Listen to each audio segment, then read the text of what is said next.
जब खूब है तो दान तो होता ही, लेकिन जब ना रह जाए फिर कोई आवे तो खाली ना जाने पावे, उसे सेवा निष्ठा दान निष्ठा कहते हैं। जैसे पीपाजी और सीता सहचरी महाभागवत चीदर चिदरानी जी के यहां आए।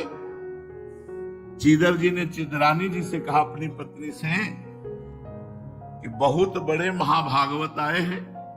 पीपा जी सिद्ध पुरुष द्वारिकाधीश के दर्शन करके साक्षात आ रहे थे। और सीता सहचरी उनकी रानी परम वैराग्यवती टाट लगाती थी। चिदरानी जी से कहा आज धोखा हो जाएगा, क्योंकि ना खिड़की रह गई, ना दरवाजा रह गया, ना पात्र रह गए बेचने के लिए, ना कोई उधार देगा, कैसे अतिथि का स्वागत करेंगे। एक वस्त्र चिदरानी जी के शरीर में था। उन्होंने कहा इसको बेच आओ, कुछ मिल जाएगा, 4 दाना चावल और दाल मिल गए तो अतिथि तो का स्वागत हो जाएगा। ऐसा ही किया, वो बिक गया। जो रुपया पाई में बिका हो उसी के दाल चावल लाए बनाए। और चीदर जी सामने आकर घर के बैठक में बैठे हुए थे, छप्पर के नीचे। कहा आप दोनों पा लीजिए, एक ही थाल। सीता सहचरी जी ने कहा भक्ता इनको भी तो बुला रहे, बोले नहीं रहने दो, आप दोनों पा लो।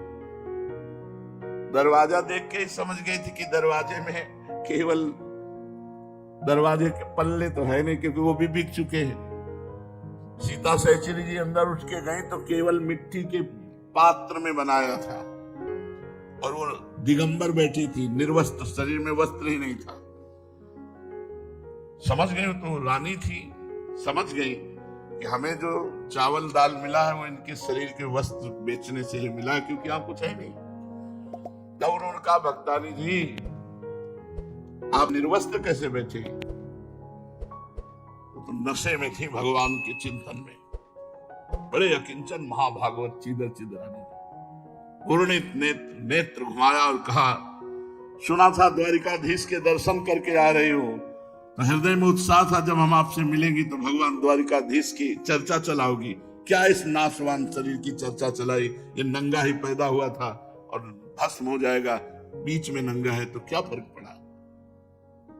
सीता सहचरी जी लौट के आए, पीपा जी के कान में कहा कि ऐसे महाभागवत नहीं देखे, इनके घर में दाना नहीं खाने के लिए चिदरानी जी ने अपना वस्त्र बेच करके।